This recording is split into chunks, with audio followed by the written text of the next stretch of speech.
तो कोई तुम पर क्रोध करे, कोई तुम्हें गाली दे, तितिक्षा और शांति,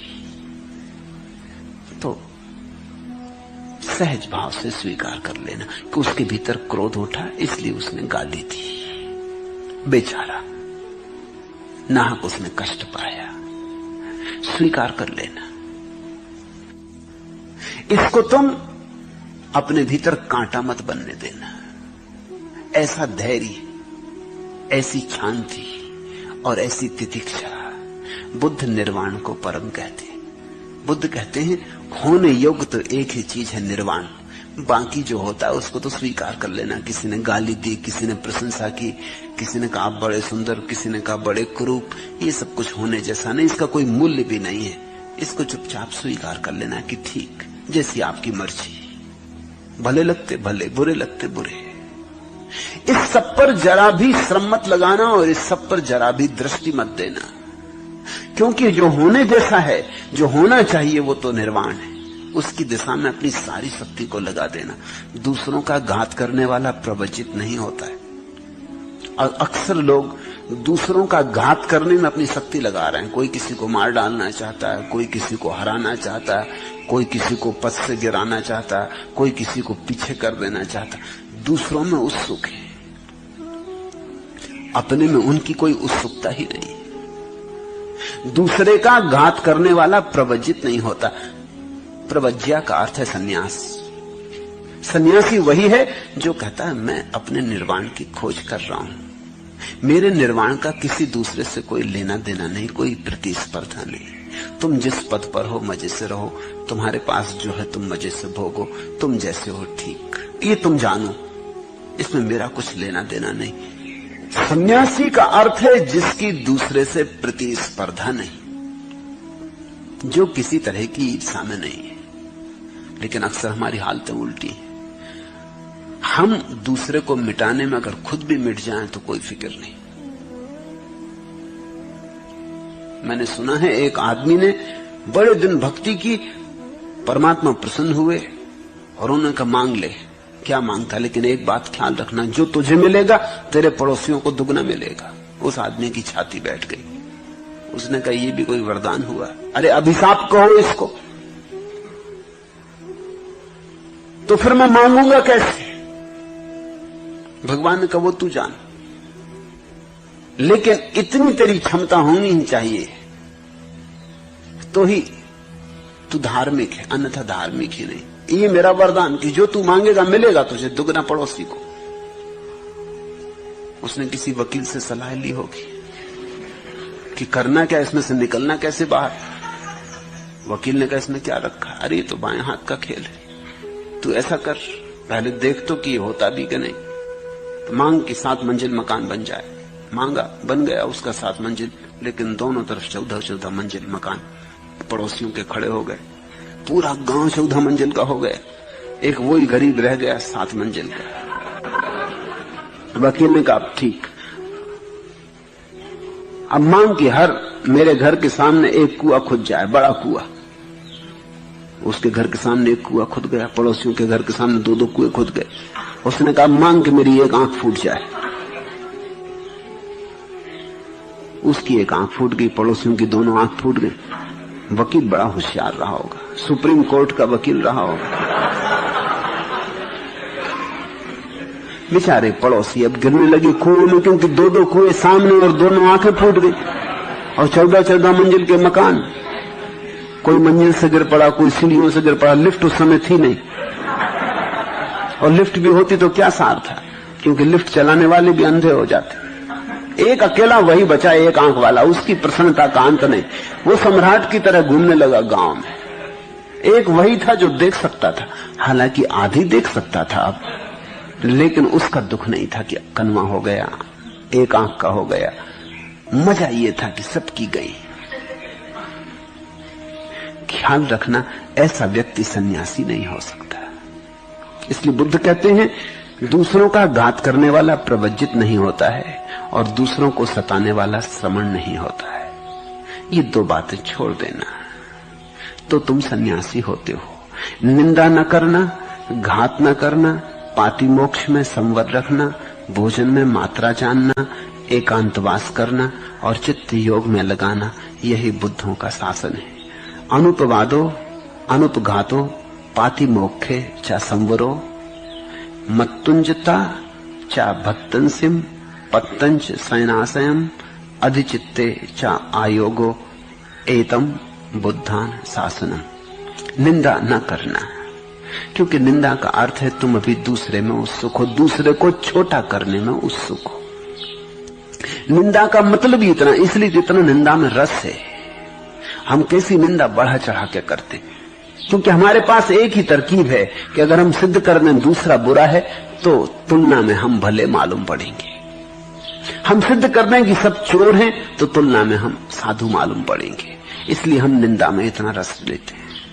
निंदा का एक ही प्रयोजन है, दूसरों की बुराई इतनी फैला बढ़ा के करना कि धीरे धीरे तुम भले मालूम होने लगो। यही दूसरे तुम्हारे साथ कर रहे हैं। तो एक निंदा का व्यवसाय चलता पूरे समाज में। निंदा न करना, क्योंकि संन्यास्त प्रवर्जित भिक्षु जो हो गया, अब उसकी आकांक्षा अपने को उठाने की है, दूसरे को गिराने की नहीं है। घात न करना, किसी को हानि न पहुंचाना, क्योंकि जितनी ऊर्जा दूसरे को घात करने में लगेगी उतनी ऊर्जा तो ध्यान बन जाती, परम संपदा बन जाती, निर्वाण बन जाती। पातिमोक्ष में संवर रखना। पातिमोक्ष का अर्थ होता है बुद्ध ने जो कहा है। बुद्ध अर्थात जागे हुए पुरुषों ने जो कहा है उसको मानना, उसको स्वीकारना, क्योंकि बहुत बातें ऐसी भी उन्होंने कही हैं जो तुम्हें आज समझ में शायद ना भी आए, प्रयोग से समझ में आए, अनुभव से समझ में आए। उन पर प्रयोग करके देखना। प्रयोग बिना किए निर्णय ना लेना, हां या ना, कुछ भी नहीं, जिसको वैज्ञानिक हाइपोथेसिस कहते हैं कि कोई चीज की परिकल्पना। किसी ने कहा कि कमरे में कुर्सी रखी है, हमने कहा कि ठीक है, खोजने की दृष्टि से मान लेते हैं। मान नहीं लिया कि कुर्सी है, लेकिन खोजने की दृष्टि से मान लेते हैं, हाइपोथेसिस। अब हम कमरे में जाकर देखेंगे, अगर पाया कि कुर्सी है तो जो परिकल्पना मानी थी वो सत्य हो गई, अगर पाया कि कुर्सी नहीं है तो जो परिकल्पना मानी थी वो असत्य हो गई। लेकिन इसका नाम विश्वास नहीं है। हाइपोथेसिस का इतना ही मतलब है प्रयोगार्थ स्वीकार कर लेते हैं कि ठीक है। तो जो बुद्ध पुरुषों ने कहा है पातिमोक्ष, जो जो उन्होंने कहा है उसमें सभी तुम्हारी समझ में आएगा भी नहीं, क्योंकि तुम्हारी समझ सारी चीजों के अनुभव से भरी भी नहीं है। तो विश्वास की जरूरत नहीं है, प्रयोगार्थ स्वीकार कर लेना। भोजन में मात्रा जानना। बुद्ध को ये बात बार बार कहनी पड़ी, भोजन में मात्रा जानना। उस समय ये बड़ा भारी सवाल था। एक तरफ लोग थे जो खूब खाए जा रहे थे, जो सदा से हैं, और उस समय एक और पागलपन पैदा हुआ था। दूसरी तरफ लोग थे जो उपवास किए जा रहे थे। इन दोनों ने आदमी को विक्षिप्त कर रखा था। या तो ज्यादा खाने वाले लोग या न खाने वाले लोग। ज्यादा खाने वाले लोग शरीर को मिटाए ले रहे थे और शरीर के साथ मूर्छित हुए जा रहे थे। न खाने वाले लोग शरीर की हत्या किए दे रहे थे और ऊर्जा इतनी क्षीण हुई जा रही थी कि ध्यान का कोई उपाय न था। तो बुद्ध हर चीज में मात्रा के लिए कहते हैं कि मात्रा जानना, मध्य में रुक जाना, अति मत करना, अति सर्वत्र वर्जेत, एकांत वास करना, और जहां मौका मिले, जैसी सुविधा बने, वहां अकेलेपन को खोजना। क्योंकि तुम्हारे भीतर जो पड़ा है, जब तुम अकेले होगे तभी उसे देख पाओगे। दूसरे की मौजूदगी तुम्हें बाहर ले जाती है। भीड़ में भी रहो तो भी अकेले रहना, ये बुद्ध का उपदेश है। और चित्त योग में लगाना। अभी चित्त संसार में लगा है, भोग में। धीरे धीरे इसकी ऊर्जा को हटाना वहां से, धीरे धीरे रत्ती कर करके, बूंद कर करके इसे ध्यान में, योग में, मोक्ष में लगाना। यही बुद्धों का शासन है। ये सूत्र भी, ये अंतिम सूत्र बुद्ध ने एक परिस्थिति में कहे थे, वो मैं आपको दोहरा दूं। जंगल में बुद्ध बैठे हैं ध्यान करने, और एक सर्पराज, सर्पों का राजा फन फैला के खड़ा हो गया। उसने झुक के बुद्ध के चरणों में प्रणाम किए। बुद्ध ने आंख खोली। उन्होंने कहा, महाराज, क्योंकि देखा उसके माथे पर अद्भुत मणि जो सिर्फ नागों में, सम्राटों के माथे पर होती। तो बुद्ध ने कहा, महाराज क्या चाहते? तो उस नाग ने कहा, मैं जन्मों जन्मों से भटक रहा हूं, जो भी किया सब उल्टा चला गया। कब तक सरकता रहूंगा जमीन पर? कब तक सरकता रहूंगा खाई खंदकों में, अंधेरी गलियों में? कब तक सरकता रहूंगा? कब उठूंगा? कब उड़ सकूंगा? तुम्हें मैंने उड़ते देखा, तुम्हारे प्राणों की ऊर्जा को कहीं जाते देखा, इसलिए पूछता हूं, मुझे कुछ उपदेश है? ये जो सूत्र है, सभी पापों का न करना, पुण्यों का संचय करना और अपने चित्त का शोधन करते रहना, यही बुद्धों का शासन है। तितिक्षा और शांति परम तप है। बुद्ध निर्वाण को परम कहते हैं।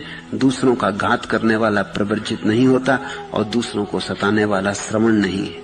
निंदा न करना, घात न करना, पातिमोक्ष में संवर रखना, भोजन में मात्रा जानना, एकांतवास करना और चित्त योग में लगाना, यही बुद्धों का शासन। ये उस सर्प राज को कहे गए थे। सोचना ऐसे थोड़ा, हम भी सब जमीन पर सरकते हुए सर्प हैं। अभी हमने सिर भी उठा के कहां आकाश की तरफ देखा। अभी तो अंधी गलियों कूचों में, पोलों में, कोने कांतरों में हम सरकते फिरते। फिर सर्प का प्रतीक ही क्यों चुना होगा? क्योंकि सर्प जन्म से ही दूसरे को चोट पहुंचाने का जहर लेके आता है, इसलिए उसकी जहर की गांठ जन्म से ही उसके भीतर है। वो दूसरे को मारने में ही, दूसरे का घात करने में ही रस लेता है। यही तो गांठ हम भी लेकर आए हुए हैं। ये प्रतीक प्यारा है और सर्प का प्रतीक सारे धर्मों ने चुना है। उसमें कुछ कारण है। ईसाई कहते हैं कि सर्प ने भटकाया आदमी को, ईव को समझाया कि खा ले ये फल जो भगवान ने वर्जित किया है। ईव को फुसलाया सर्प ने। बुद्ध की इस कथा में सर्प कहता है कि कब तक मैं सरकता रहूंगा जमीन पर। हिंदू कहते हैं कुंडलनी जो ऊर्जा है मनुष्य के भीतर, वो सर्पाकार है। वो सर्प जैसी जब उठती है फन उठा के, तो उसका फन जब चोट करता है सहस्त्रार में, तो सारे कमल खिल जाते। सर्प का प्रतीक आदमी के बहुत करीब है। उसमें कई खूबियां हैं। पहली बात उसकी खूबी है कि सर्प बहुत चालाक। उस चालाकी के कारण ईसाइयों ने उसका प्रतीक बनाया कि उसने स्त्री को भरमाया, ईव को समझाया और अदम को ईश्वर के बगावत में जाने का प्रोत्साहन दिया। सर्प बड़ा शैतान, क्योंकि बड़ा चालाक प्राणी है, बड़ा चालबाज, भरोसे का नहीं। उस प्रतीक का उपयोग किया। बुद्ध की इस कथा में सर्प का प्रयोग हो रहा है इस अर्थ में कि सबकी दशा ऐसी है कि हम जन्म से ही जहर की ग्रंथि लेके पैदा हुए, दूसरे को चोट पहुंचाने में ही समाप्त हुए जा रहे हैं। दूसरे को मार डालने में ही हमने अपना जीवन समझा है। इसलिए लेकिन एक दिन सर्प भी थक जाता है। तुम कब थकोगे? एक दिन सर्प भी बुद्ध से पूछता है कि मैं कब तक ऐसे ही सरकता रहूंगा, तुम कब पूछोगे? इसलिए प्रतीक चुना। हिंदुओं ने प्रतीक चुना है कि सर्प जब खड़ा हो जाता, तो सर्प की बड़ी खूबियां हैं। उसमें हड्डी होती नहीं, उसके पास हड्डी बिल्कुल नहीं, लेकिन सर्प खड़ा हो जाता बिना हड्डी के। होना नहीं चाहिए वैज्ञानिक ढंग से, लेकिन सर्प पूंछ के बल खड़ा हो जाता है फन उठा के, और उसके पास कोई हड्डी नहीं है। तो चमत्कार है। ऐसा ही चमत्कार मनुष्य के भीतर घटता है कि जो ऊर्जा काम ग्रंथ में पड़ी है, बिना किसी सहारे के, बेसहारे, बिना माध्यम के खड़ी हो जाती, सर्प जैसी।